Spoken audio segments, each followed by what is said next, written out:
Kita mulai aja. Assalamualaikum warahmatullahi wabarakatuh. Selamat pagi dan salam sejahtera buat kita semua. Pagi ini kita akan melanjutkan materi kita. Sebagai gambaran, saya ingatkan minggu depan teman-teman sudah melakukan TTS ke hari Rabu. Jamnya sepertinya sesuai dengan jam kuliah. Kemudian materinya bab 1 sampai bab 4 sampai terakhir hari ini. Kemudian satu yang juga perlu saya sampaikan, saya sudah komunikasi dengan asisten, monggo untuk komunikasi juga dengan asisten. Kira-kira kapan akan melakukan tambahan?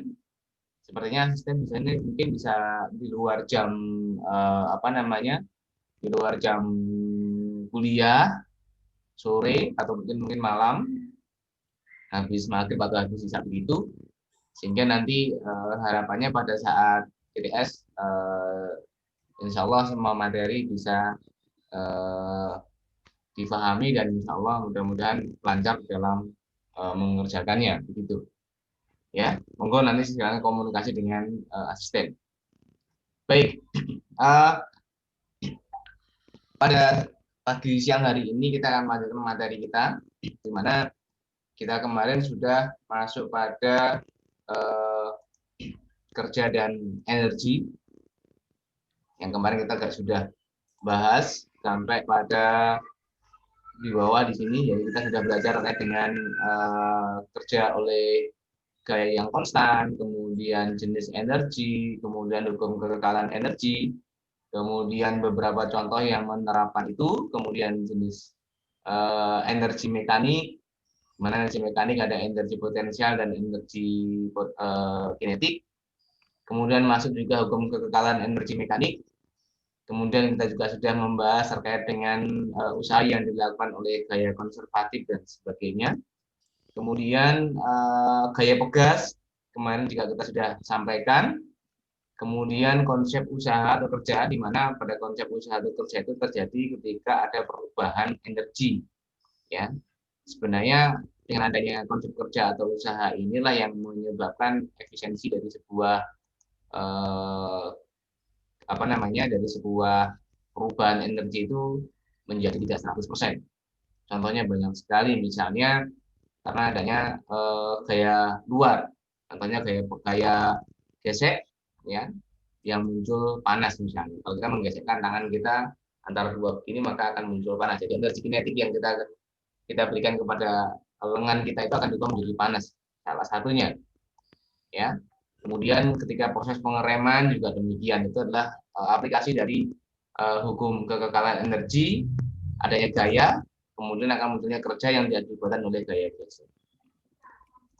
Kemudian ini beberapa contoh juga demikian, kemarin kita juga sudah bahas ya, di mana kalau sistem seperti ini maka jaringan harus melakukan evaluasi menjadi dua kali. Yang pertama adalah 1 atau 2, baru dari 2 ke 3, karena dari 2 ke 3 muncul sesuatu yang lain, yaitu gaya pegas. Kemarin juga sudah kita bahas bersama. Kemudian saya berharap untuk pusat massa nanti dengan coba untuk pelajari di mana pusat massa itu sebenarnya adalah satu titik yang nantinya akan mewakili. Kalau kita berbicara tentang sistem yang kompleks ataupun sistem yang homogen, maka akan dimiliki oleh satu titik, di mana titik itu mewakili seluruh sistem yang ada. Artinya di titik itu sebenarnya sigma gaya yang bekerja pada titik itu sama dengan 0, jadi akan seperti itu. Sehingga pada titik itu benda itu akan mengalami kesetimbangan. Nanti saya berharap dengan coba dibaca-baca, nanti kalau ada yang kurang jelas kita bisa bicarakan di kesempatan yang lain. Mudah-mudahan nanti di bab yang ke-5 nanti akan saya singgung kembali. Jadi kalau dari pusat massa itu adalah bahwa X pusat massa sama dengan M1X1 kalau sistemnya berupa sistem yang kompleks ya. Ya, sistem diskrit tetapi terdiri dari banyak benda. Ada benda 1, benda 2, benda 3 dan seterusnya. Kemudian kalau sistemnya ini belum masuk, kalau ada sistemnya yang sistem kontinu seperti ini, maka akan muncul seperti ini. Nanti kita akan coba bicarakan di bab yang keempat. Tapi ini ada pengantar bahwa pusat massa itu adalah satu titik di mana sigma gaya yang bekerja pada titik itu sama dengan 0. Itu karena kita berbicara tentang keseimbangan. Dalam hal ini adalah hukum Newton yang pertama dan hukum Newton yang ketiga. Baik. Nah, berikutnya kita akan masuk pada materi yang selanjutnya, yaitu terkait dengan impuls dan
Jadi mohon maaf teman-teman, ada sedikit yang sedikit di jaringan di saya. Oke, saya lanjutkan. Jadi kalau kita berbicara tentang kondisi benda yang bergerak, ya, kondisi benda yang bergerak itu nanti akan muncul dua keadaan, ya, dua keadaan. Jadi selain kita bisa memprediksi adanya energi yang tersimpan di dalamnya, kemudian dari energi yang tersimpan di dalamnya itu nanti kita bisa memprediksi ketika benda itu mengalami istilahnya adalah kemampuan dia untuk selalu bergerak, ya. Nah, salah satunya nanti adalah akan muncul yang namanya impuls. Apa itu impuls? Impuls itu sebenarnya adalah ketika sebuah benda itu mengalami perubahan apapun itu, ada perubahan, maka tentunya ada gaya luar yang bekerja. Jadi adanya gaya luar yang bekerja ini nanti benda akan mengalami perubahan. Sebagai contoh adalah kalau misalnya tadi adanya gaya gesek. Gaya gesek itu bekerja pada suatu benda di mana benda itu pasti akan mengalami perubahan.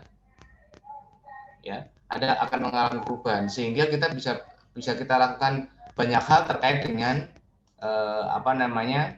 terkait dengan gaya gesek tersebut. Jadi kalau misalnya kita lihat, misalnya ini ada benda yang begini bergerak begitu, ya. Ketika ada gaya gesek, tentunya ini ada V, maka suatu ketika di sini V-nya akan berbeda. Ini ada V2, ini V1. Ya. Tentunya V1 tidak sama dengan V2. Karena apa? Karena adanya gaya gesek ini. Nah, kita bisa prediksi sebenarnya interaksi antara benda, ya, antara ini dengan permukaan inilah kira-kira interaksinya berapa lama sehingga terjadi perubahan ini sebenarnya, ya, jadi perubahan ini. Nah, itulah yang disebut sebagai impuls, ya, impuls. Tetapi akan jauh lebih kalau jangan baca di beberapa literatur bahwa impuls itu hanya bekerja pada waktu yang sangat pendek. Namanya puls, sebenarnya dari pulsa. Pulsa itu hanya sedikit saja, sekali gitu. Jadi ibaratnya kalau misalnya begini, ya sudah begini. Sebentar saja, seperti ini, impuls. Ini delta T-nya, kalau kita berbicara tentang impuls itu delta T-nya. Kalau misalnya kita kita limit, misalnya kita kan ada limit begitu, maka delta T mendekati 0. Tidak 0, tapi mendekati 0. Istilahnya kalau di dalam bab yang kedua kemarin kita mengatakan adalah gaya sesaat atau kecepatan sesaat. Kecepatan yang terjadi pada saat itu saja. Hanya pada saat itu saja. Ya. Jadi sempit sekali, semakin sempit waktu yang dibutuhkan sebenarnya impulsnya semakin baik. Dampaknya kemana? Dampaknya kalau ini semakin delta T-nya ini semakin mendekati 0, maka tidak akan perubahan yang terjadi, perubahan V-nya ini antara V1 dan V2 itu seakan-akan menjadi tidak ada. Maka dampaknya akan menjadi dampak yang bagaimana? Dampaknya menjadi yang disebut sebagai nanti kalau benda itu yang bergerak itu menumbuk suatu partikel atau suatu benda yang lain, ya, karena adanya impuls ini, kalau delta T-nya itu sangat singkat sekali, maka dia mendekati lenting sempurna. Ya. Kalau dia delta T-nya sangat besar, bahkan delta T tak terhingga, maka menjadi tidak lenting sama sekali. Ya, tidak lenting sama sekali. Itu yang terjadi. Demikian teman-teman. Ya, mudah-mudahan bisa menjadi gambaran dulu. Oke, jadi seperti itu ya. Jadi kalau misalnya seperti ini ya, kalau kita mau identifikasi dengan menggunakan hukum Newton, ya sama seperti ini aja sebenarnya.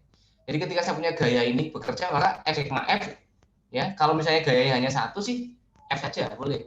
Tapi kalau gayanya banyak kan sigma F nanti. Jumlah gaya yang bekerja sama dengan M kali A. Ya seperti ini nanti. Makanya kalau Anda perhatikan, ini F dt, jadi lamanya benda itu berinteraksi, ya, karena adanya gaya tadi, maka ini akan sebanding dengan ini delta P. Apa delta P? Itu momentum namanya. Ya. Sering kita dengar bahwa impuls adalah perubahan momentum. Impuls itu perubahan momentum. Kok bisa? Ya ini. Ya, karena adanya interaksi ini. Jadi ini adalah adanya interaksi antara dua buah benda. Berapa lamanya kita tergantung ini. Sebagai contoh adalah kalau misalnya jenengan punya bola, ya, punya bola, kemudian jenengan tendang misalnya. Maka sebenarnya antara kaki dengan bola itu ada interaksi dulu.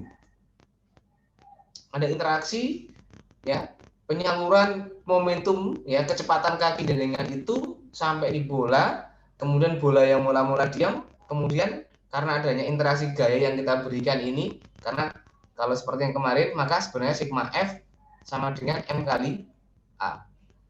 Kaki kita akan memberikan gaya ini.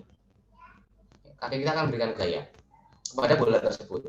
Kemudian sampai suatu ketika kalau bolanya sudah sampai misalnya begini, ini kan mula-mula begini, bulat begini, ketika ini kita kasih kaki kita begini, ya, ini kalau ini sudah selesai interaksinya, maka bola ini akan terlempar.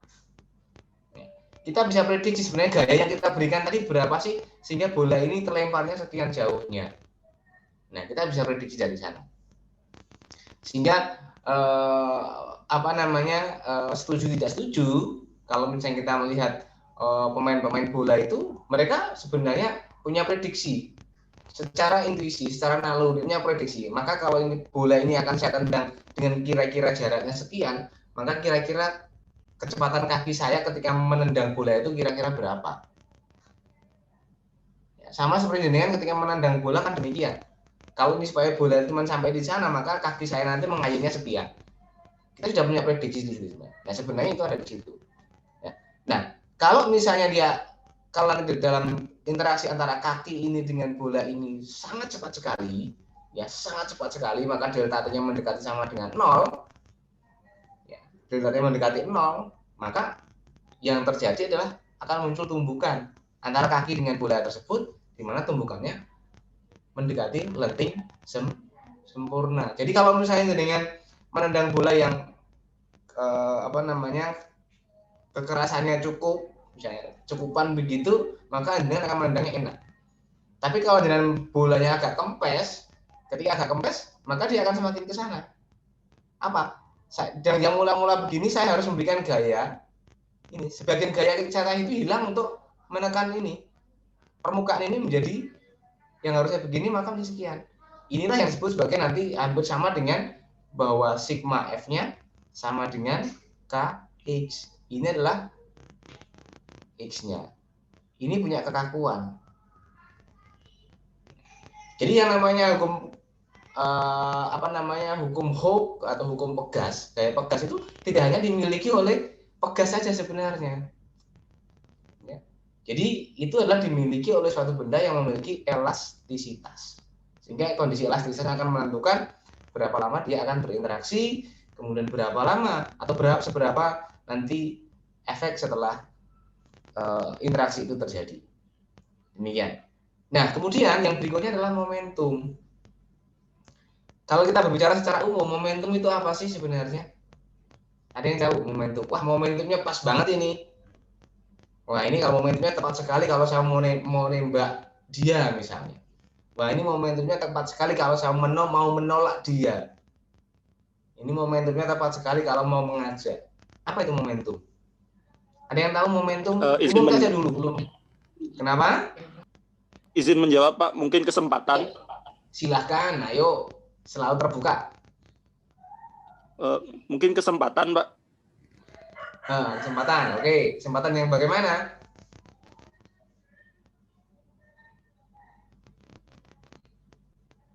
Kesempatan yang bagus, Pak.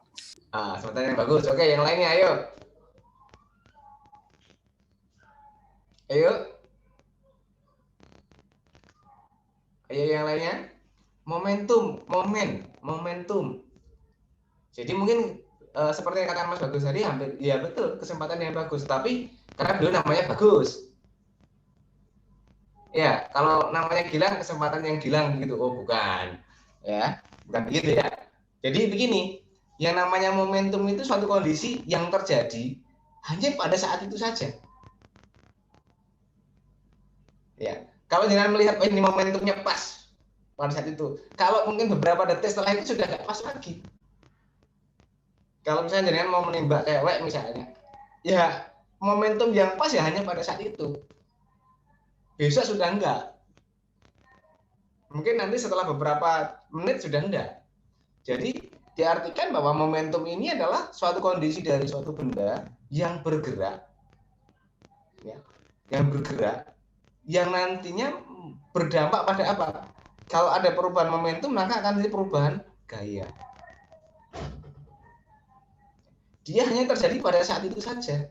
Makanya nanti kalau misalnya ada kata-kata bahwa ini delta I sama dengan delta P, ini ya. Delta I-nya sama dengan apa? F dt.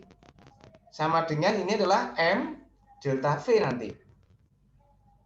Nah ini nanti akan menentukan seberapa besar ininya perubahan dV-nya.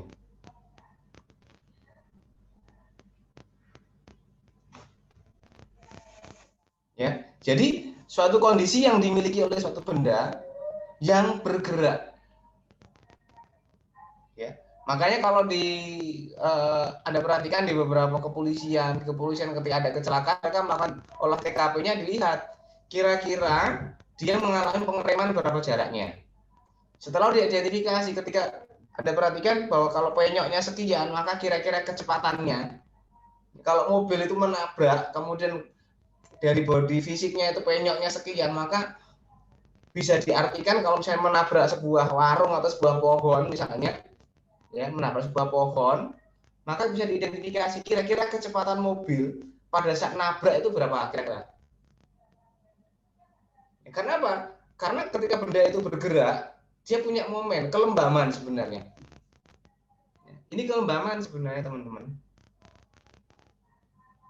Ya, kelembaman yang pada saat itu saja. Sehingga ketika ada beberapa waktu yang lalu, mohon maaf nanti mudah-mudahan tidak ada yang tersinggung, yang kejadian Innova nabrak tiang listrik yang seperti itu kan, ya mungkin kita masih ingat lah seperti itu. Kira-kira kalau ya jago goblok uang ya nggak mungkin lah, nggak mungkin percaya lah dengan kondisinya seperti itu. Kondisi mobilnya aja yang nabrak cuma seperti itu kok, dampaknya menjadi sebegitu parah begitu kan ya. Mohon maaf, mudah-mudahan tidak ada yang tersinggung. Oke, baik. Jadi seperti itu. Jadi kalau misalnya seperti ini, ya. Jadi kalau Anda perhatikan di sini, ya, ini, maka akan apa? dV per dt. Artinya akan menjadi seperti ini, bahwa akhirnya apa? Bahwa P ini akan sama dengan ini. Maka ketika ini terjadi interaksi seperti ini, maka ini kan delta ini kan tadi apa? F dt. Ya, berarti sama dengan ini M. Ini harus menjadi D M apa? V kan ya? Karena momentum sama dengan ini. Ya. Kalau Anda perhatikan masanya kan tetap. Maka yang terjadi adalah akan sama dengan M dV. Jadi kalau ini kita diskritkan, ini adalah F dt, ini kita diskritkan, maka yang terjadi adalah bahwa F kali T delta T kan sebenarnya akan sama dengan M delta V. Karena adanya perubahan kondisi yang dialami oleh sebuah benda. Ayo silahkan bertanya dulu, monggo. Diskusi ini. Nggak usah takut, ayo. Permisi Pak, saya izin bertanya Pak. Enggak. Saya masih gak ngerti waktu Bapak bilang momentum itu kelembaban, Pak. Boleh dijelaskan lebih lanjut lagi, Pak? Oke, baik. Jadi begini, jadi identik dengan kelembaman, bukan aslinya bukan kelembaman. Jadi ketika sebuah benda itu bergerak, yang namanya kelembaman itu kan inersia sebenarnya. Kondisi yang dimiliki oleh suatu benda. Kalau bendanya itu bergerak, maka nanti menjadi inersia apa namanya? Nanti ada yang namanya momentum sudut dan momentum linier. Ya, momentum sudut dan momentum linier. Ya. Jadi ketika sebuah benda itu bergerak, maka punya kemampuan dia akan tetap bergerak. Itu kan berarti kan inersia. Iya kan? Jadi sama seperti halnya ketika mobil yang bergerak, mobil bergerak dengan kecepatan tertentu misalnya V, maka ketika dia harus menabrak di sini ada dinding, maka ini kan sebenarnya V ini akan berusaha untuk tetap bergerak. Sampai ini nanti akan menjadi penyok begini misalnya. Ketika dia penyok di sini, maka ketika kondisi seperti ini, maka sigma F-nya akan sama dengan 0. Gaya yang diberikan oleh ini, kenapa ini gaya? Karena mula-mula ada V, kemudian setelah nyampe di sini kan V-nya sama dengan 0. Iya kan? Berarti kan pada saat ininya masih apa namanya? Masih utuh temboknya, ya. Nabrak di sini kan kecepatan V. Tetapi suatu ketika sampai tembok itu sudah penyok begitu, kan kecepatannya 0. Berarti ada perubahan. Maka sigma F-nya di sini menjadi M kali A. A-nya berapa? A-nya adalah ya ini. V awal min V akhir per dt kan? Ya, betul. Betul begini kan? Iya, Pak. Maka kalau ini sama dengan sigma F, maka kalau ini saya tarik ke sini, apa yang terjadi? Maka sigma F kali dt sama dengan, ini ada M ya, M V akhir dikurangi V awal. Seperti ini kan? Jadi sebenarnya kan inilah yang menyebutkan bahwa ini adalah dari hukum Newton yang pertama. Jadi artinya adalah benda yang mobil ini akan berusaha untuk mempertahankan supaya dia tetap bergerak, sementara dinding ini akan mempertahankan supaya dia tetap diam, tidak mengalami perubahan. Jadi keduanya akan terjadi inersia atau kelembaman, bukan kelembapan ya, kelembaman.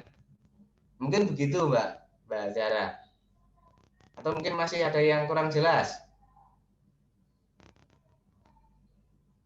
Pak, saya mau nanya lagi, tapi ini tentang yang minggu kemarin, Pak. Kalau misalnya gaya pegas tuh dia selalu negatif, Pak, depannya. Atau enggak? Betul. Ya, karena gaya pegas itu selalu melawan arah pergerakannya. Jadi kalau jenengan punya pegas, menjauh, enggak apa-apa ini, begini. Ini kan kondisi diam. Diam kan, enggak ada apa-apa kan ya? Kalau ini saya kasih benda, karena supaya nanti kita punya massa begitu. Ini kan kondisinya diam. Sigma F sama dengan 0. Saya nggak tahu pegasnya akan melawan atau tidak. Kemudian kalau ini saya kasih gaya, dia dari sini, maka ini saya kasih gaya. Jadi ketika ini saya kasih gaya F begitu kan jaraknya menjadi seperti ini. Ini kan gaya yang kita berikan. Nah kebetulan pas di sini ini diam, maka otomatis pegas ini akan melawan ke sana. Maka ini sigma F sama dengan 0. Apa? Ada F min F sama dengan 0. Nah, kalau misalnya suatu saat ini saya hilangkan, saya lepas, ini saya lepas ya. Kalau saya lepas berarti ini kan tidak ada. Benda akan bergerak kemana? Ke kiri. Maka sigma F sama dengan M kali A. F-nya tinggal apa? Tinggal ini saja. Maka ini yang jadi F. Ini kan 0 ya. Ini kan 0. Min F sama dengan M kali A. Maka A-nya nanti juga akan ke kiri. Jadi ini sebenarnya kalau di dalam beberapa buku disebut sebagai restore force, gaya pemulih. Gaya yang menyebabkan benda itu akan kembali pada posisi semula. Keadaan steady-nya, keadaan di mana dia bisa gaya yang bekerja pada benda itu sama dengan 0. Jadi arahnya selalu melawan dengan arah gaya usikan. Jadi kalau misalnya pegasnya ini ditekan, begini, saya tekan ke sana, maka pegas ini akan melawan. Sama seperti kalau Anda punya ballpoint. Ballpoint Anda pencet begini, ketika Anda pencet, maka Anda akan merasa seakan-akan dilawan. Ya, perlawanan itulah yang disebut sebagai gaya pegasnya. Nah, gaya jempol jenengan ini ketika mencet, ya itulah gaya luarnya ini tadi. Begitu. Ya, jadi restore force namanya atau gaya pemulih. Kalau jenengan baca nanti yang di bab 6 ada istilahnya restore force, kemudian nanti ada hukum Hooke, ya, di mana hukum Hooke itu menyatakan bahwa suatu benda yang memiliki elastisitas ketika diberikan gaya maka dia akan melawan gaya tersebut, ya, yang perlawanannya sebanding dengan simpangan yang diberikan. Begitu, ya. Jadi gaya pegas itu selalu melawan arah usikan sebenarnya. Jadi kalau Anda perhatikan yang mana ya kemarin,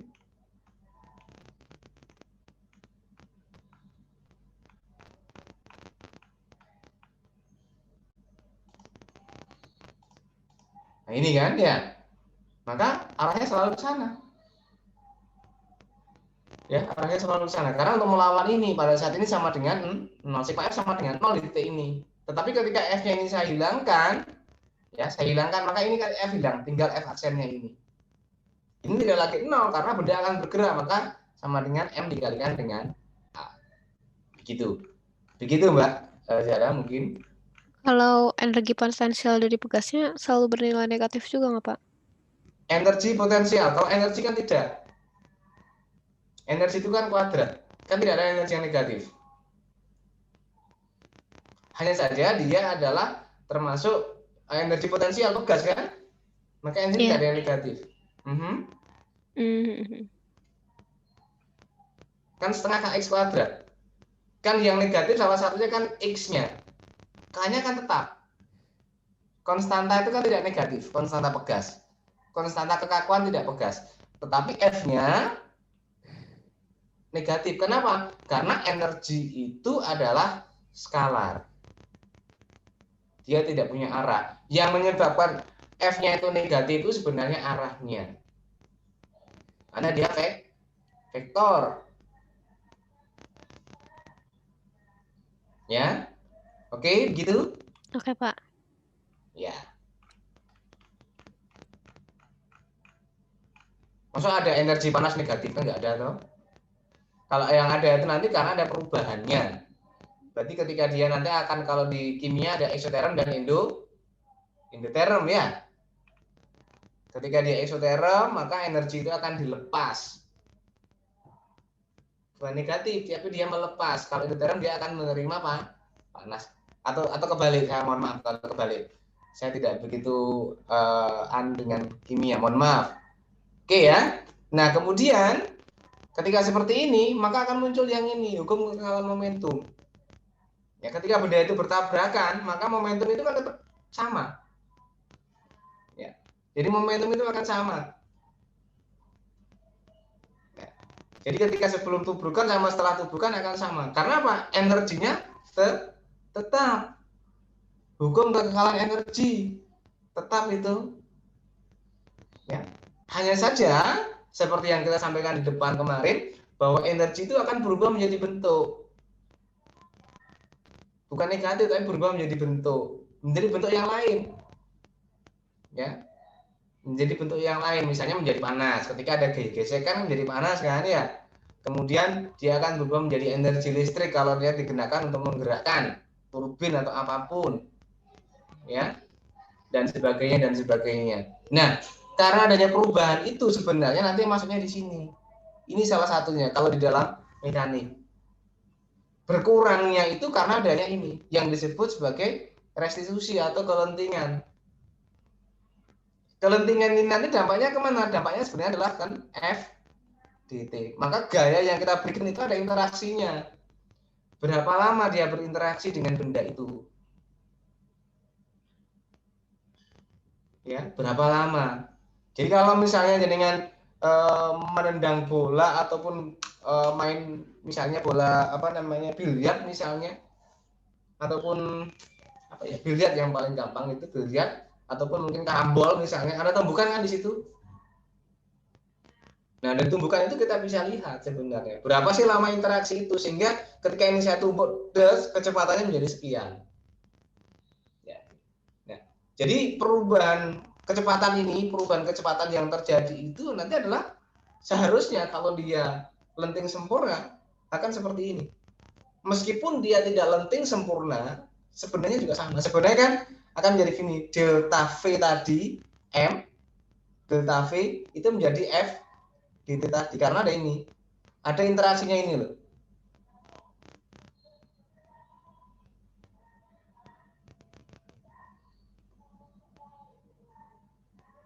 Ya, begitu teman-teman.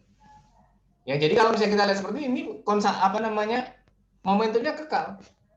Momentum tidak berubah momentumnya. Ya, seperti tadi ketika ada mobil yang misalnya begini, mobil tadi kemudian nabrak tadi, ya, ini momentumnya tetap. Ketika nabrak jeder di sini momentumnya tetap, sebelum dan sesudahnya tetap. Ketika dia mobil ini akan lengket ke sini, ya, kemudian sama-sama dengan 0 dia diem di sini, maka momentumnya juga tetap. Yang berubah apa? Bahwa E-nya sama dengan 0. Ketika E-nya sama dengan kan dari sini sebenarnya. Ya, E sama dengan, maka dt-nya ini sebenarnya kalau 0, benar-benar 0, ini tak terhingga. Dia kalau udah lengket ya sudah diam.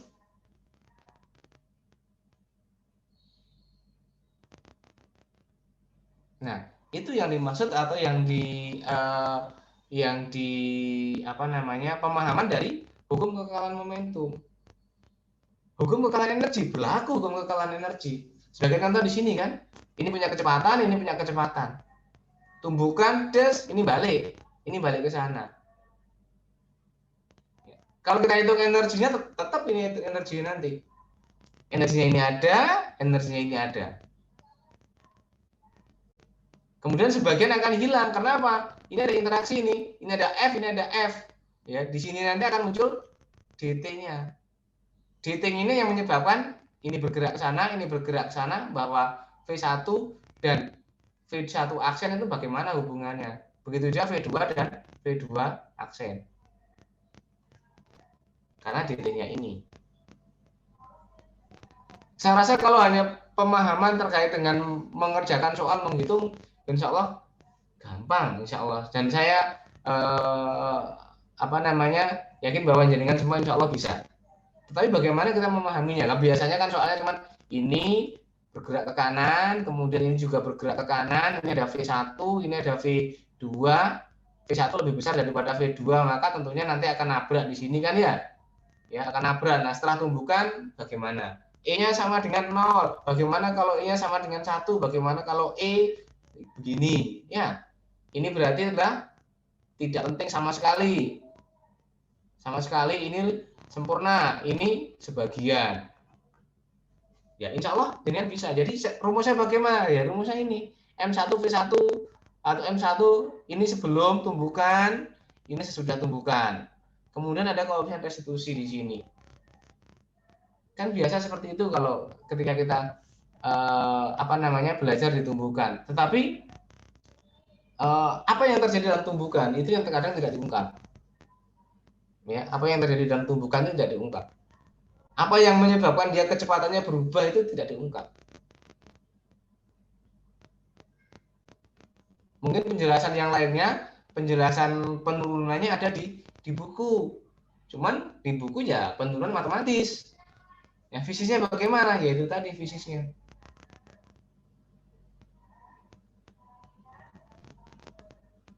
Oke, ada pertanyaan dulu, monggo silakan.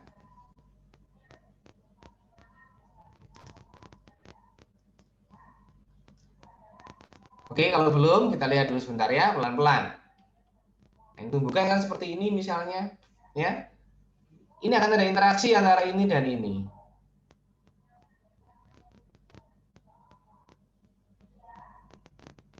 Jadi ketika ini bola ini datang, maka raket ini sudah punya kecepatan ke sana. Ini juga punya kecepatan ke sana. Suatu ketika dia akan di sini, mengenai di sini. Karena berlangsung sangat cepat, ya, maka bola ini mantul. Kalau berlangsung sangat lama, maka bola ini lengket.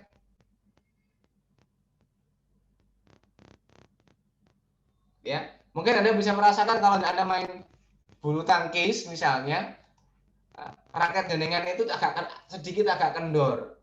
Maka Anda memukul dengan kenceng pun, ya, maka ternyata shuttlecocknya tidak bergerak dengan cepat. Kenapa? Interaksinya ini cukup lama. Jadi DT-nya ini akan lama.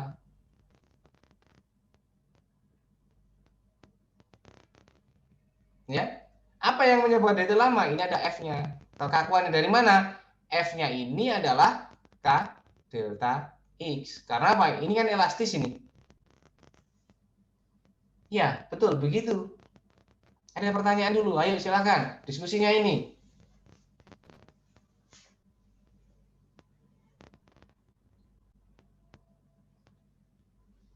Ya, itu kemudian oke. Nah, ini kalau bisa kita lihat seperti ini sebenarnya. Impulsif sesingkat, sangat singkat. Semakin singkat, ya semakin singkat, maka bisa diartikan akan terjadi apa? Kecepatannya bisa kita kendalikan.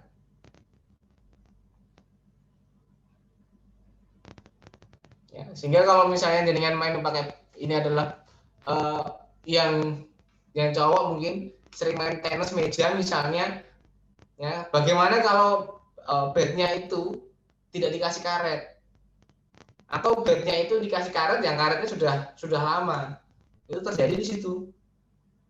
Ketika dia tidak dikasih karet hanya dari kayu saja, maka elastisitas dari atau X-nya dari bednya itu tidak ada, maka dia akan mendekati linting sempurna.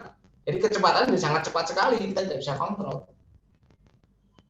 Tapi kalau kita kasih karetnya itu, maka yang terjadi apa? Ada interaksinya di situ, ya. Ya, dari mana interaksinya ya? KX tadi.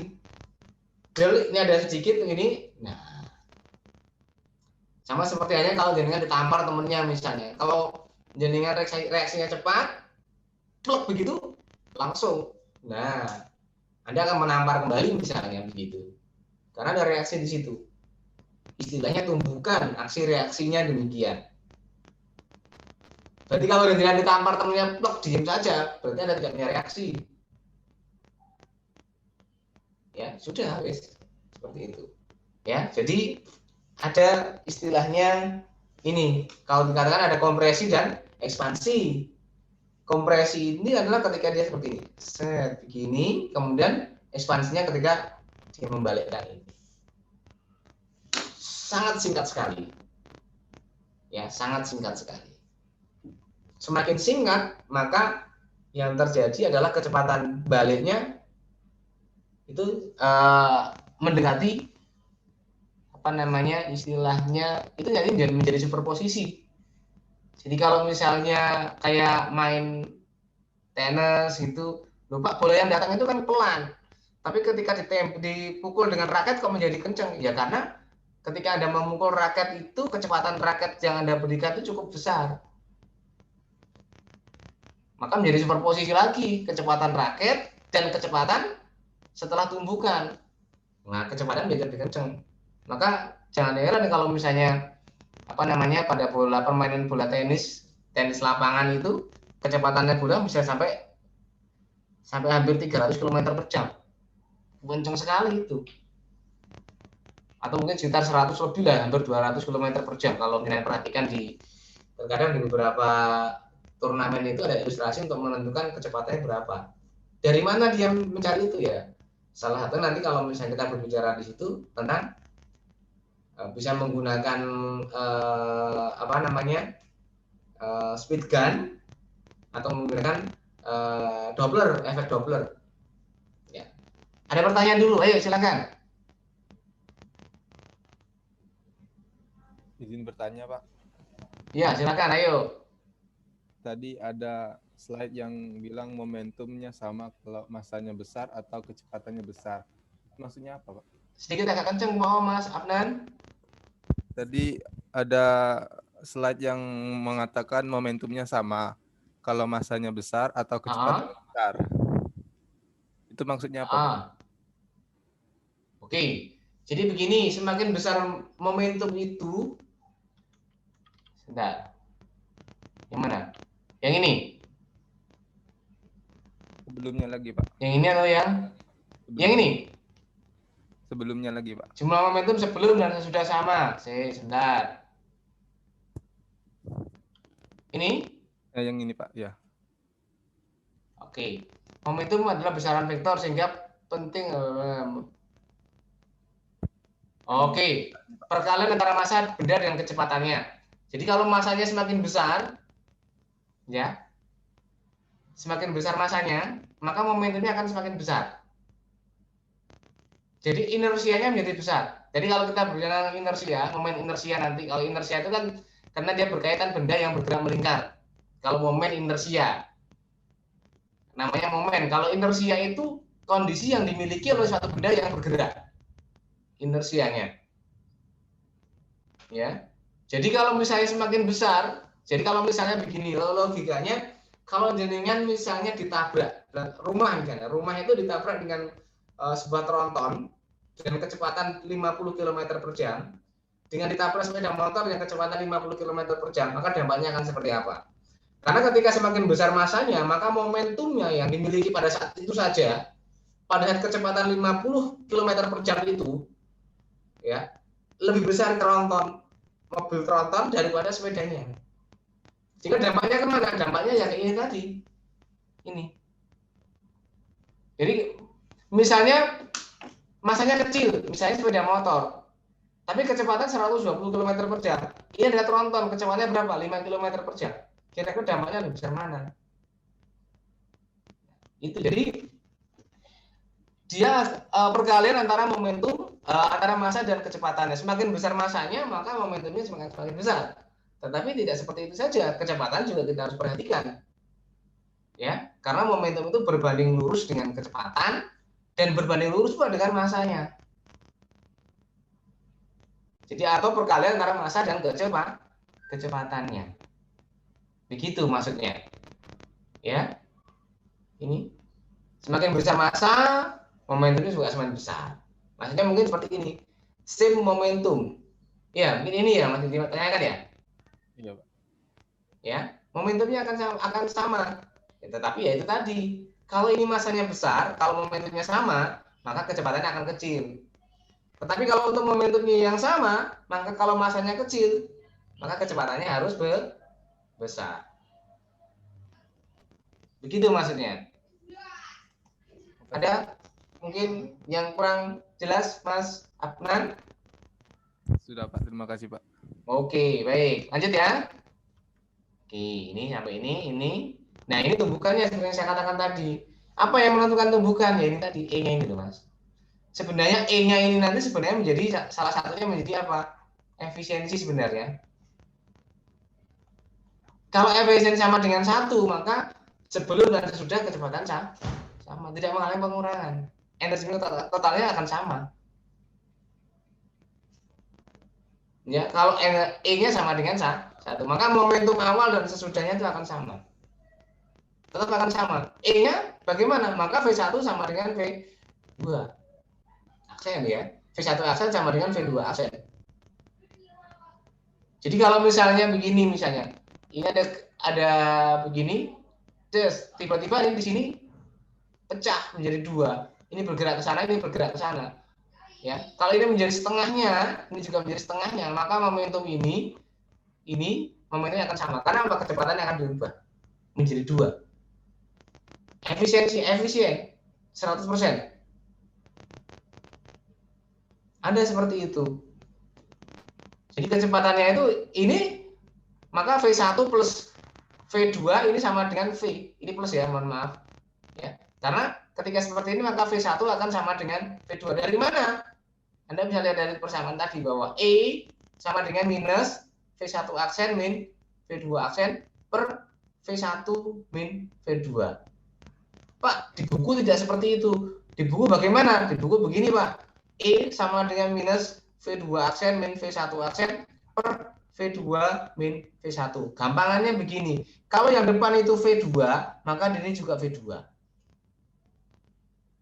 Ya, gampangannya seperti itu. Jadi tidak usah berpikir, oh ini begini. Tapi karena nanti hasilnya akan sama.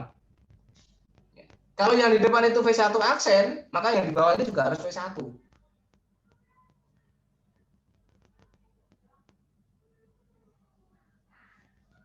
Ya, begitu ya, karena momentumnya akan selalu sama. Jadi dari sini nanti hukum kekalahan momentumnya juga sama, M1V1 ya.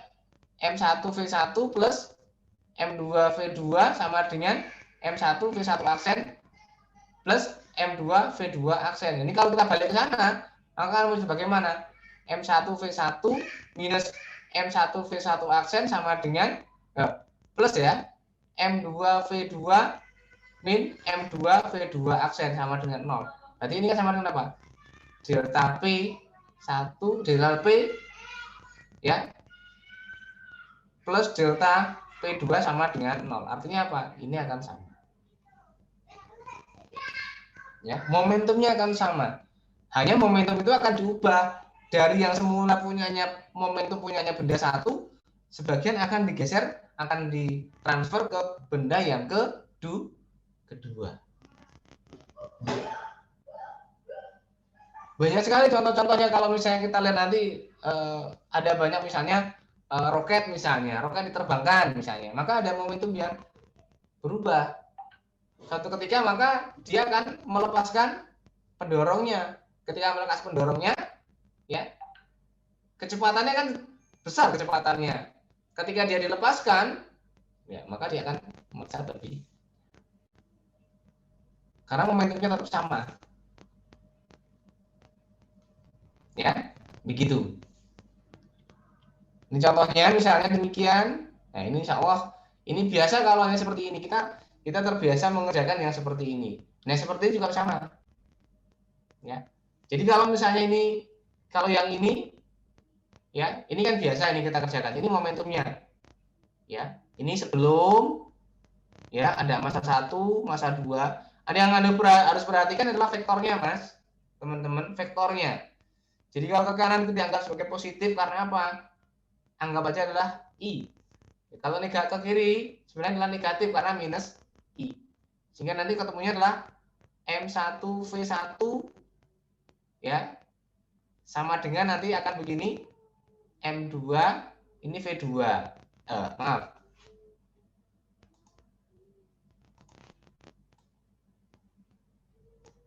Ya. Jadi vektornya ya. Jadi vektor yang harus diperhatikan. Jadi kalau seperti ini, misalnya nanti suatu saat bendanya satu bergerak ke kanan, benda yang kedua bergerak ke kiri. Ya. Ini kan sama-sama dalam sumbu X misalnya. Oh, ini saya punya X-nya begini. Ini X, ini Y. Berarti ini adalah V I. Ini adalah V minus I. Jadi kalau Anda masukkan di sini M1 V1 ini I sama ditambah M2 V2 tapi ini minus I kan sama dengan M 1 V1 aksen karena dia kalau hanya dalam bidang X saja ini tentunya juga akan ada vektor I-nya. Kita nggak tahu arahnya kemana. Plus M2 V2 aksen I. Ya, karena semua dalam I ya sudah kita masukkan saja M1 V1 min M2 V2 sama dengan M1 V1 aksen plus M2 V2 aksen. Begini saja sudah. Ya, ada yang mengatakan Pak searah dengan gerakan maka dia dianggap positif, monggo. Ya, terserah itu bisa saja dimasukkan seperti itu. Tidak harus dengan dalil yang macam-macam. Sudah, kalau jenengan yakin seperti itu, tetapi harus konsisten begitu saja. Jangan sampai pada suatu saat jenengan mengatakan searah itu positif, tiba-tiba ketika berlawanan arah, loh Pak, kok menjadi negatif, dan sebagainya. Ini tetap positif, Pak. Yang penting jenengan bisa menjelaskan, kalau bagi saya begitu. Ya. Tidak harus yang positif begini Pak, yang ke kanan positif, yang ke kiri negatif, ke atas positif, ke bawah negatif. Kemudian sisi lain ada yang mengatakan kalau berlawanan arah dia negatif, kalau searah dia positif. Ya tidak apa-apa, yang penting bisa menjelaskan saja. Kalau saya sih demikian.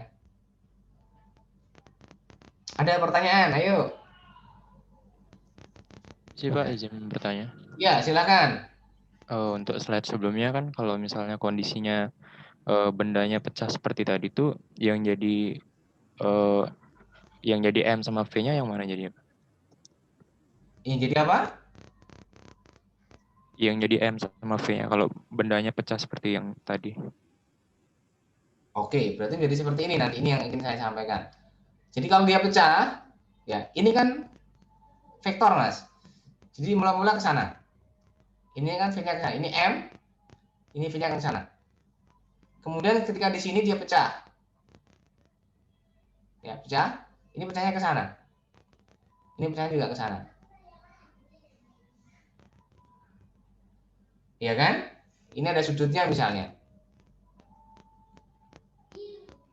Ada sudutnya. Maka M-nya ini kan tentunya kan ini akan ada V1, ini ada V2. V1 ya, aksen ya. Ini aksen begitu kan. Tetapi masanya kan berubah ini. Maka nanti M1, V1 itu akan sama dengan M2 setengahnya ini, V2 aksen ditambah M3 V1 aksen. Tetapi M2 plus M3 sama dengan M. Masanya akan tetap.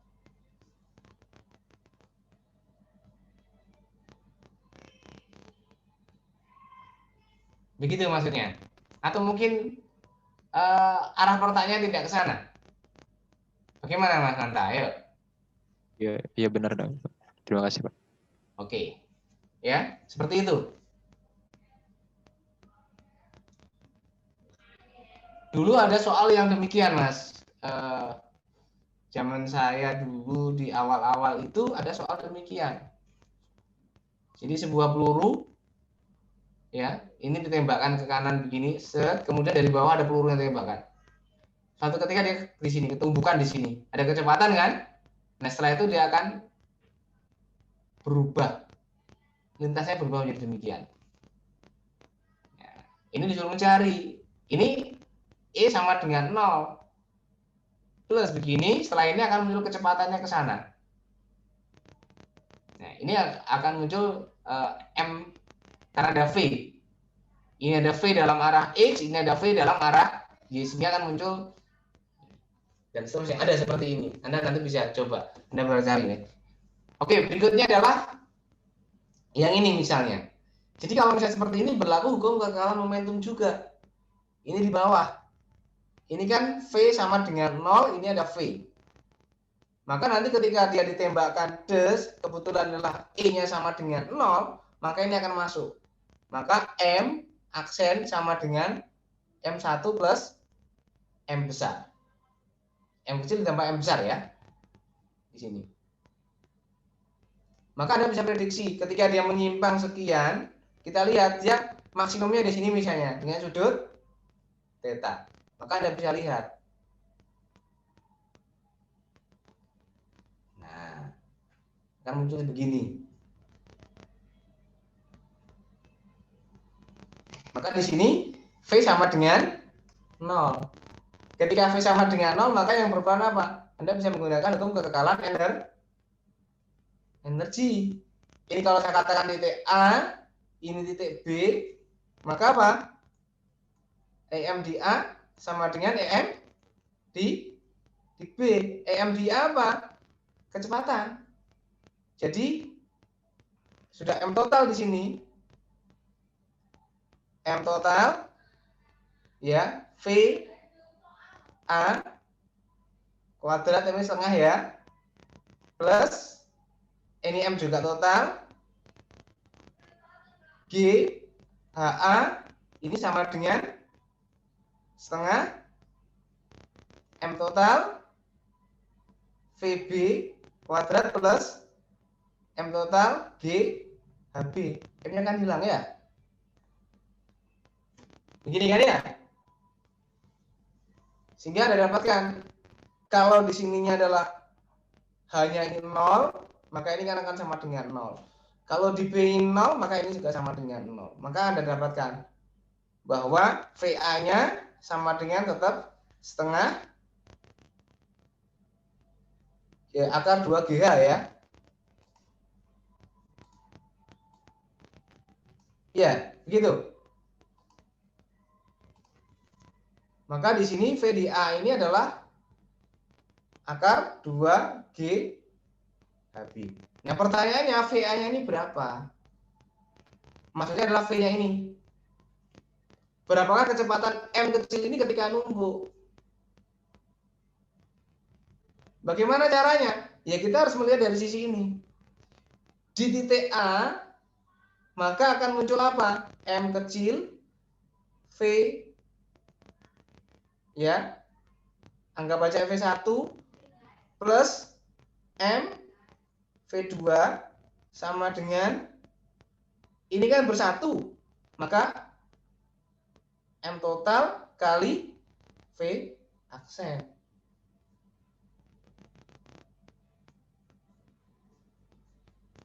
Iya, perso begini. Bisa paham sampai di sini?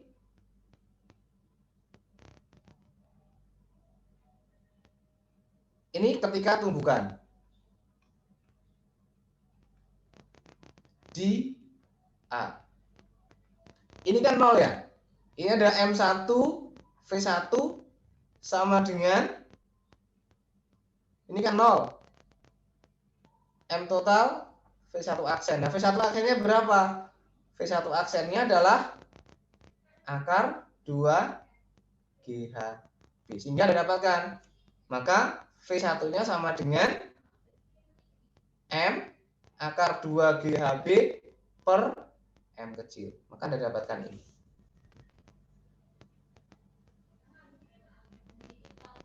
Jadi ketika setelah tumbukan terjadi di bawah ini, maka kecepatannya adalah sekian. Maka kecepatan peluru ini ketika tepat mengenai massa M ini adalah ini.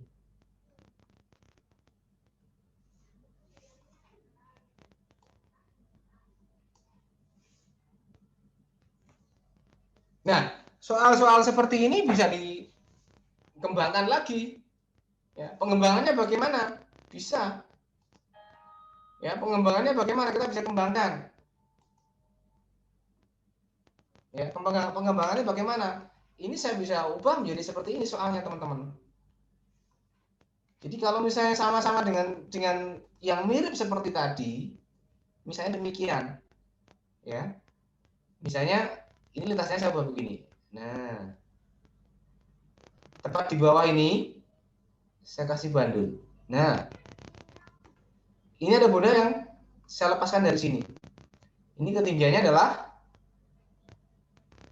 H. Ya, ini adalah H. Kemudian ketika di sini, pas di sini, misalnya ini lintasannya misalnya begini lintasannya. Nah, ya kan? Nah, setelah sampai di bawah ini adalah M1, ini M2. Dengan H, maka kalau E-nya sama dengan 1 misalnya, maka benda ini akan kemana? Otomatis dia akan terlempar ke sana kan?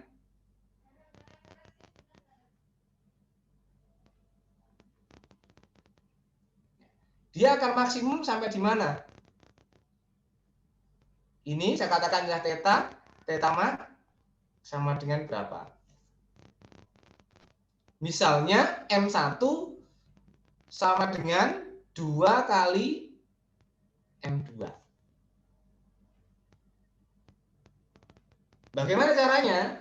Caranya saya harus mencari dulu berapakah V2 V1 ini ketika dia di sini. Ya.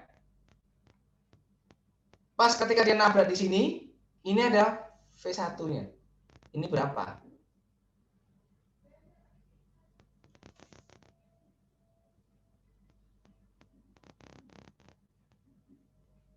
Ya, jadi pertanyaannya ada ini, berapakah theta max?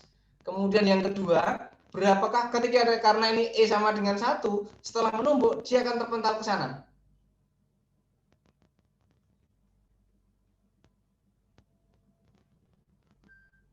Berapakah H aksen? Karena E-nya sama dengan 1.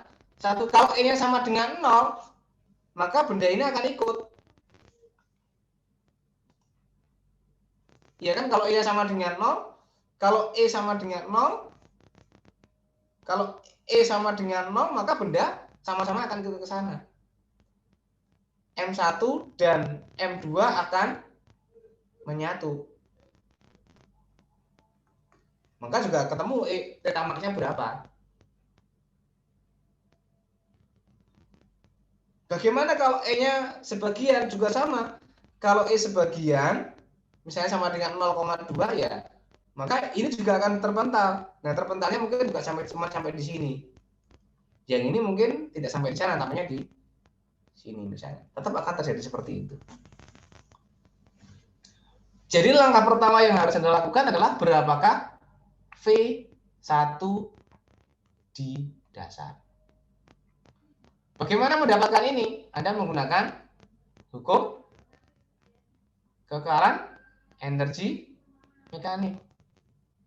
Kalau Anda tuliskan ini titik A, ini titik B, ini titik C, ini titik D, ya, Anda bisa cari.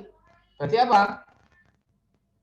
EM di A sama dengan EM di B.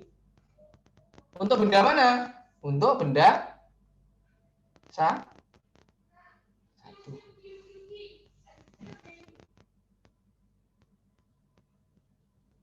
Bisa dipahami ya? Ya, soal ini bisa dikembangkan lagi teman-teman. Ini kebetulan tidak tali. Ya, saya buat begini misalnya. Oke, just. Kemudian di sini juga begini, lurus begini. Ini juga ada bendanya di sini di bawah. Kemudian dari sini ke sini ada ini kasar misalnya. Dia akan berhenti di titik ini. Ya, ini titik A, titik B, titik C. Ini ada mu-nya. Maka berapakah jaraknya ini supaya dia tetap di sini? Ini V sama dengan 0. Anda bisa cari juga sama sebenarnya.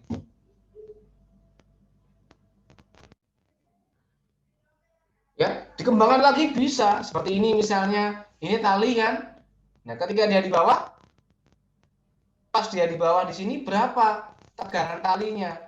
Ini kan kecepatan saat di B. Ya. Ya, dari sini ya kita menggunakan apa? Hukum kekekalan EM di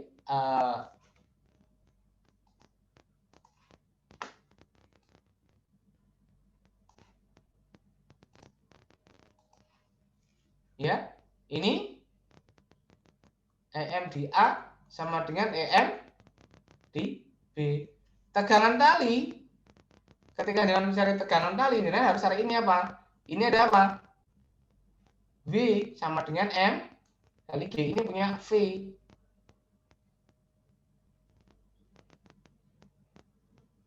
Ya, ketika dia punya seperti ini, maka di sini akan punya apa? F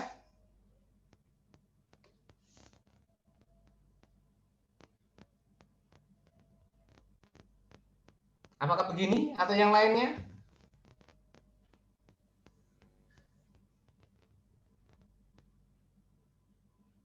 Dan seterusnya. Anda bisa lakukan seperti itu.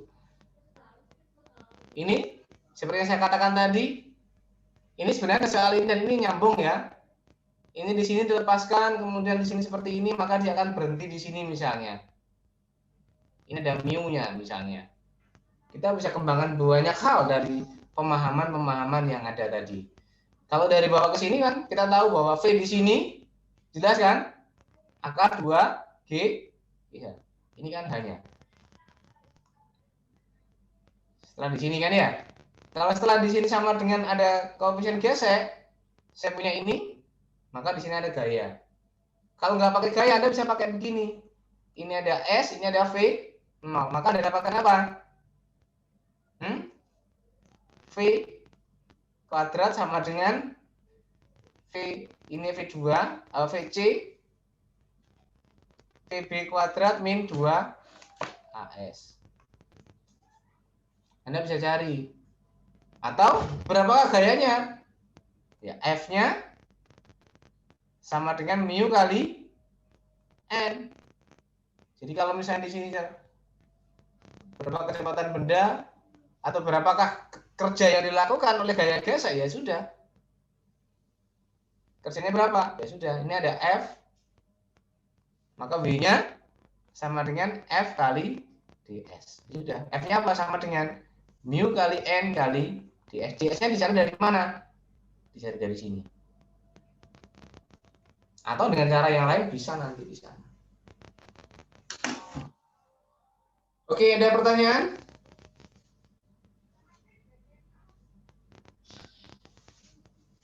Ada pertanyaan? Monggo silakan.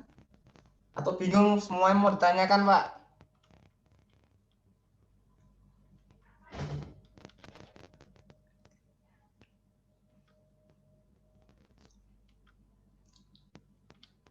Jadi kalau misalnya satu bergerak ke kiri, satu bergerak ke kanan, jangan harus pirsa. Dengan menggunakan vektor saja sudah, nggak usah searah Pak. Ini kalau searah saya buat positif, kalau berlawan arah buat negatif, ya sudah monggo terserah. Tidak menjadi masalah bagi saya untuk ketika dalam melaksanakan koreksi mungkin begitu. Yang penting jenengan paham terkait dengan keputusan Anda ketika menggunakan searah itu positif, berlawanan arah negatif, boleh, tidak apa-apa. Ayo, kalau mau tanya silakan. Pak, izin bertanya. Ya, ayo, Ner. Saya ingin bertanya tentang yang slide yang membahas vektor itu, Pak. Vektor yang mana? Yang tadi ada I, yang ada vektor I, ya ini, Pak. Kan Yang tadi, ini ya? Iya, karena kan itu kan tadi bendanya berlawanan arah kan, jadinya minus. Yang ini ya? Nah, iya. Nah, begitu setelah tumbukan kan V aksen. V aksennya kan kita kan nggak tahu nih Pak arahnya kemana, bukannya. Ntar jadinya kemana? Itu jadi dianggap iya Ya. aja atau harus dicari dulu nanti kemana? Oke, gini. Jadi kalau misalnya jenengan bertanya seperti ini, sebenarnya ini adalah untuk menjustifikasi, Pak, ini V1-nya berlawanan arah, maka saya katakan menjadi minus. Itu dari situ sebenarnya, Mas. Ya, sebenarnya kalau misalnya jenengan yakin, Pak, saya nggak perlu pakai IJ, Pak. Vektor I. Sudah, pokoknya kalau seperti ini saya dapatkan M1 V1 plus M2 ini min V2 sama dengan M1 V1 aksen plus M2 V2 aksen, boleh. Ya.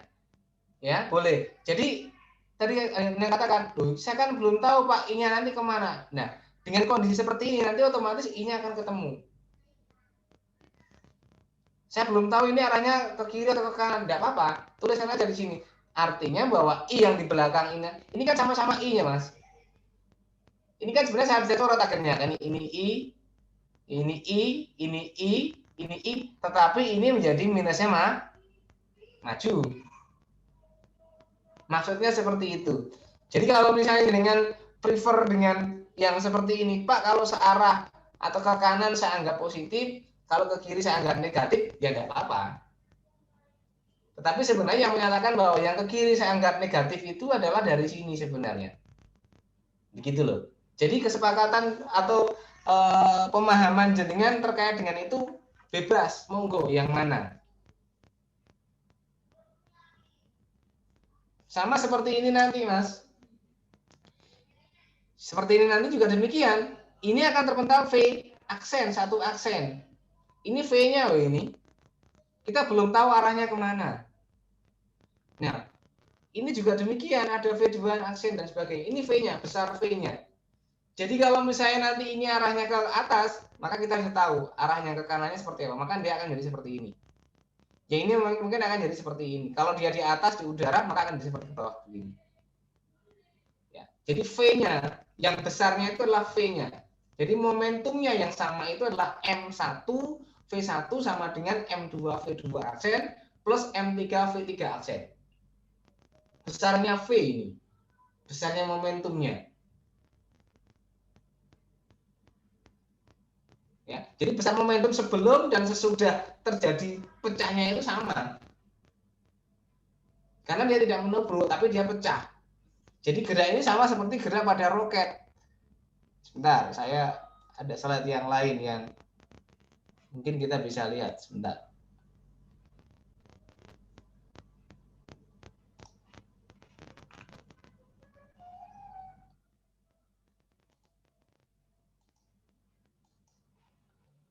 Oke, ini. Oke, ya coba slide yang lain. Saya punya slide yang lain yang mungkin bisa bisa kita gunakan untuk pemahaman. Nah, misalnya juga demikian. Ini belum muncul ya.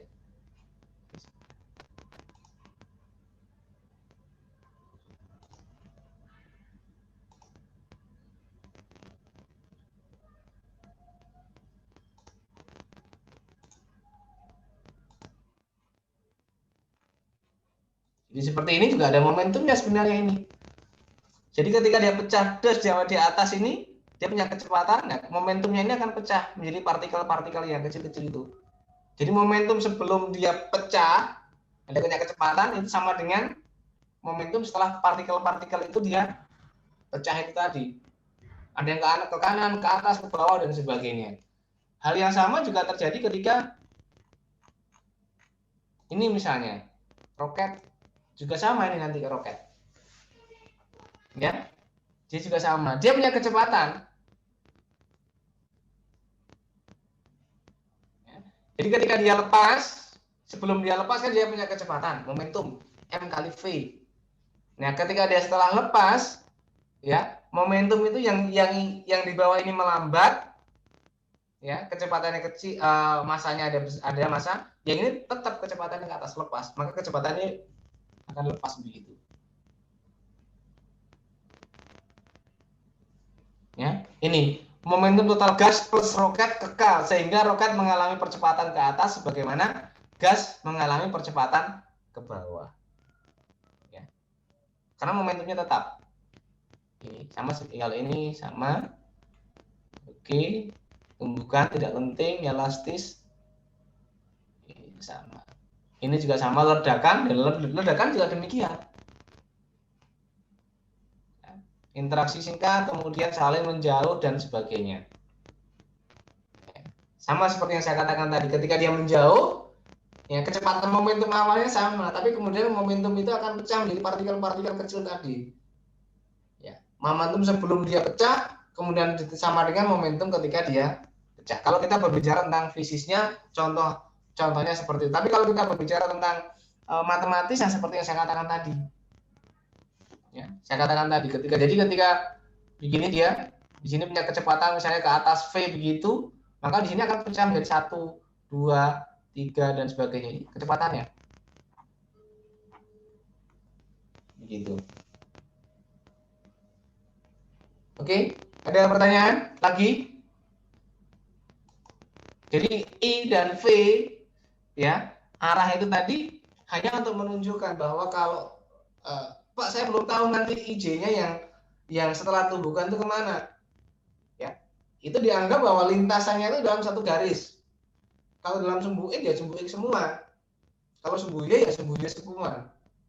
Kalau miring bagaimana ya? Kita anggap miringnya ini satu garisnya dia. Jadi gerak lurusnya begitu. Mungkin begitu. Ayo, monggo. Terima kasih, Pak. Ya, mudah-mudahan bisa menjawab. Kalau ada yang kurang dari penjelasannya kita bisa diskusikan kembali. Yang lainnya, ayo. Jadi kalau misalnya yang di sini, yang mana tadi? Saya bisa tambahkan soal begini misalnya, kan ada beberapa cara untuk mengerjakan misalnya. Jadi kalau misalnya jangan punya soal yang seperti ini misalnya, nah, ini ada theta ya, sudah ya. Kemudian benda dari atas begini, ini V sama dengan 0. Anda punya ini theta misalnya 37 misalnya. Ini ada H misalnya. Disuruh mencari kecepatan di sini kan ada banyak cara ini kan. Anda bisa menggunakan, kalau tidak ada keterangan apapun, Anda bisa menggunakan apa? Bahwa kalau ini A, ini B, ini kan ada S ini nanti. Maka VB sama dengan V0 plus A apa? AX ya? A kali T ya? Begitu kan ya? Bisa Anda gunakan seperti ini kan? Atau Anda bisa menggunakan apa? Saya bisa menggunakan ini Pak. V B kuadrat sama dengan V0 kuadrat min 2AS.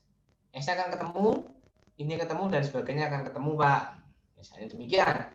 Atau yang lainnya Anda bisa, wah saya menggunakan energi aja Pak. EM di A sama dengan EM di B. Boleh. Saya menggunakan sigma F sama dengan M kali A Pak. Boleh. Sigma F sama dengan M kali A. Kalau Anda pakai ini, Anda harus jabarkan ini. Ini ada V, ini ada apa? B sin. Kemudian kalau ada ini nanti ada, kalau ada gaya gesek menjadi F, ini menjadi N. Silakan. Ini tips dari saya. Ketika kita memahami, ya kita nggak tahu soalnya seperti apa. Jadi ada banyak cara untuk menyelesaikan satu permasalahan. Ya, ada banyak cara. Tergantung mana yang akan dicari. Kemudian kalau di sini juga demikian, ini berubah ke sana misalnya. S, maka berapakah energi gaya geseknya? Ya sudah. Berarti apa? V sama dengan F dot ds. Kalau ini ada gaya gesek. Kalau di sini ada benda lagi, ya sudah. Ada tumbukannya. Atau mungkin setelah di bawah begini, dia menumbuk, ada pegas begini, ya, dia menumbuk sehingga dia bergerak sejauh X. Berapakah energi pegasnya? Ya sudah, F sama dengan Kx. Atau V-nya sama dengan setengah Kx kuadrat. Ini adalah energi gaya pegas, sudah. Atau energi gaya gesek juga sama seperti itu. Ada pertanyaan? Ayo.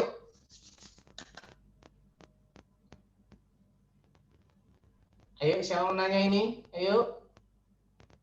Tanya boleh, diskusi gitu loh.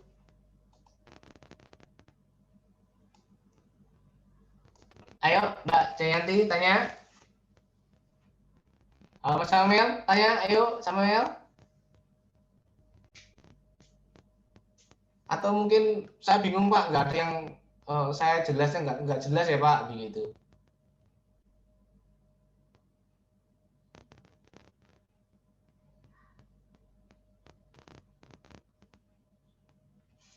Kalau soal yang ini bagaimana ini? Ini sentrifugalnya ke atas, berarti sentrifugalnya ke F, S, P, SPG-nya kan? Ini tegangan talinya ke atas. Maka ini yang menyebabkan dia ini, maka ini sama dengan ini kan? Maka nanti sigma F-nya sama dengan 0. Ada apa? Yang ke atas ada T minus V min F, S, PG sama dengan 0. Maka Anda cari apa? Maka dari sini maka akan dapatkan bahwa T-nya sama dengan apa? T-nya sama dengan V plus F SPG. Nah, kalau di sini bagaimana Pak? Kan kemarin sudah kita bahas kan? Kalau tidak salah ya. Ini ada kecepatan ke atas, ini ada V-nya, di sini ada F, S, P, G. Maka kalau di sini T sama dengan F, S, P, G. Berapa ini? Setengah MV kuadrat per R ya. Ayo, ya apa? Lali kabeh iki. FSP sama dengan FSPG sama dengan MV kuadrat per R. R-nya apa ya? Ini L nih.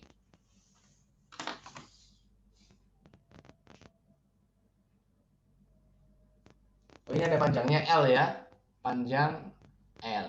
Nah, Oke, ada pertanyaan, ayo.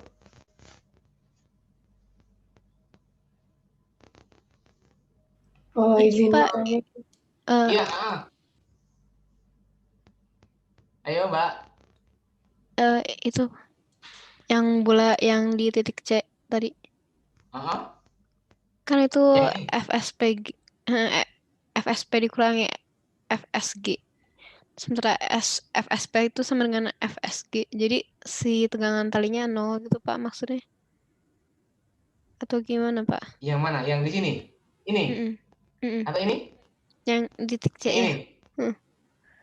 Ya, oke. Di titik C itu kan kalau kita gambarkan kan begini. Ini ada T. Di sana ada FSPG. Ini ada V-nya kan ke sana. Artinya FSPG ini sebenarnya kan sama dengan FSP. Gaya sentripetal ya. Mm-mm. Jadi dari sini sebenarnya akan muncul gaya sentripetalnya ke sana, gaya tariknya ke sana. Karena yang dihitung biasanya itu kan sentripetal. Nah, sentripetal itu sama dengan sentrifugal. Ya, kalau ada beberapa buku yang menyatakan begini, gaya sentrifugal adalah gaya khayal yang besarnya sama dengan gaya sentripetal. Yang arahnya ke pusat. Ya kan? Nah, sentrifugal itu arahnya keluar. Tetapi besarnya sama dengan gaya sentripetal. Jadi ini hanya untuk mengilustrasikan bahwa ada gaya sentripetal ketika dia bergerak melingkar. Ya, ketika dia bergerak melingkar maka akan muncul gaya sentripetal.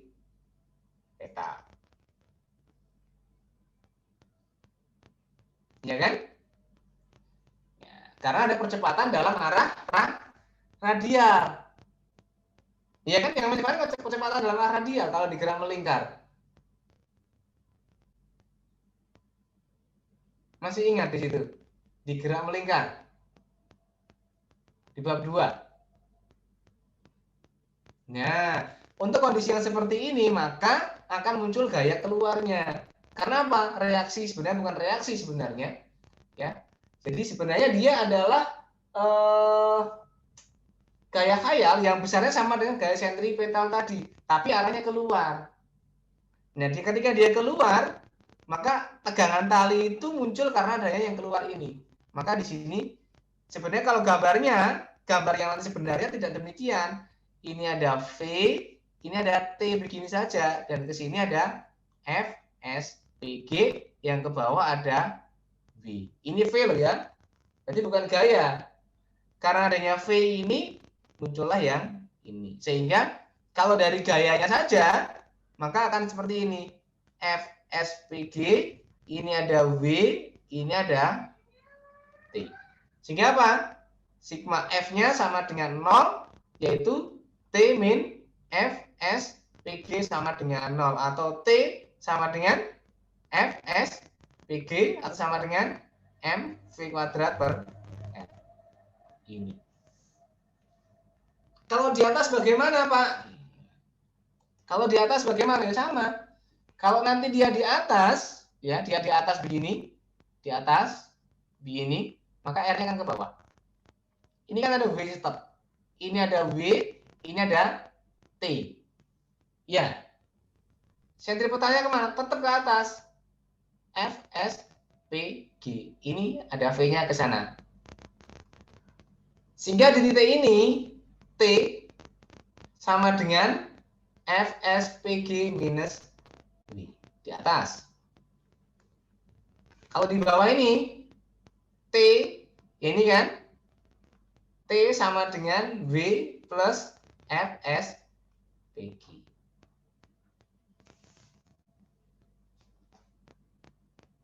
Bagaimana kasus dengan roller coaster?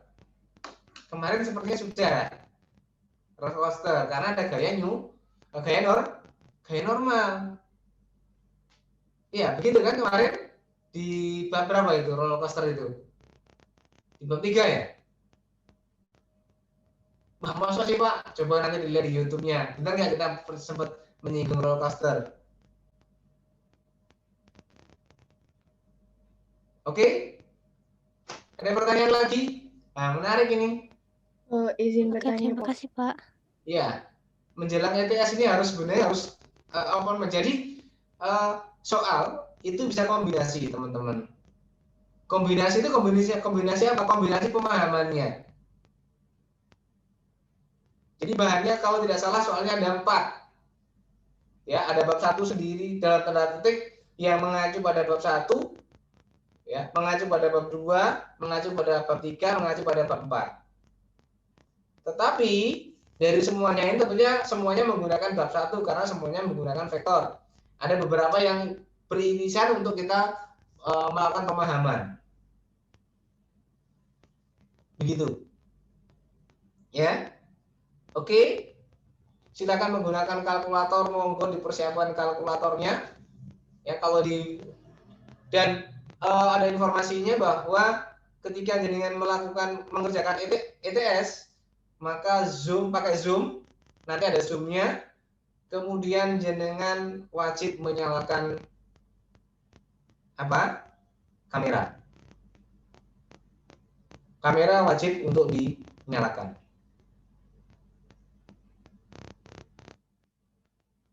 Ada pertanyaan? Ayo. Itu Pak, izin bertanya. Berarti untuk nyari kecepatan di B boleh pakai kekekalan energi mekanik ya, Pak? Boleh. Kalau selama di situ tidak di state pakai cara apa begitu, silahkan. Boleh. Ya, boleh. Anda menggunakan kekekalan energi mekanik, Anda menggunakan yang lain boleh. Karena yang paling gampang hukum kekekalan energi mekanik simpel di situ. Oke? Iya, Pak. Kalau Anda ada gaya gesek bagaimana, Pak? Di bidang miring, Anda menggunakan hukum kekekalan energi saja. Maksudnya bagaimana? Gini maksudnya. Karena ini ada gaya gesek kan ya? Ada gaya gesek.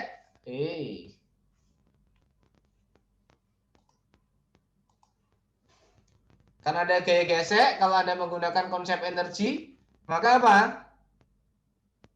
Delta EK plus delta EP plus F ds sama dengan 0. Delta EK sama dengan ya setengah M VB kuadrat min VA kuadrat plus MG HB min HA plus mu kali DS kan? Ini kali N, DS-nya adalah ya sudah SB min SA ini sama dengan 0. Dari sini Anda akan dapatkan kalau ini ada nilainya, maka Anda akan dapatkan berapakah VdB. Karena kalau ininya 0, di sini H, kemudian ini 0, maka tentunya apa? Setengah M, ini adalah VB kuadrat minus 0, begini, plus MG 0 min H, plus mu kali N-nya adalah, saya tulis N-nya dulu begitu, S ininya adalah 0, ini adalah SB minus 0, sama dengan 0. Maka tentunya VB akan teridentifikasi. Kalau menggunakan energi. Begitu. Oke, ada pertanyaan? Jelas, Mbak Jayanti? Ya, jelas, Pak. Terima kasih. Oke. Jadi Anda menggunakan, ini konsep usaha ya, atau energi ya. Konsep usaha atau konsep energi. Karena ada gaya gesek. Ya. Kalau nanti di sini juga ada gaya gesek begitu, ya tetap menggunakan ini. Ya. Kalau ada gaya geseknya ya. Kalau tidak ada gaya geseknya ya sudah. Oke, ada pertanyaan? Yang lainnya yuk. Mana ini yang cowok-cowoknya ini?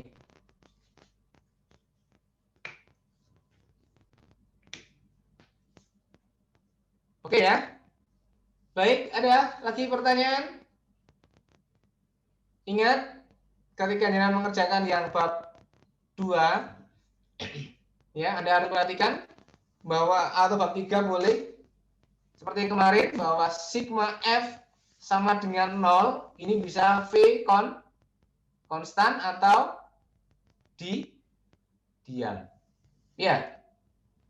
Ingat, pada gerak peluru udah begini, Anda harus state bahwa ini adalah X, ini adalah Y, maka ada gerak dalam arah X dan arah Y.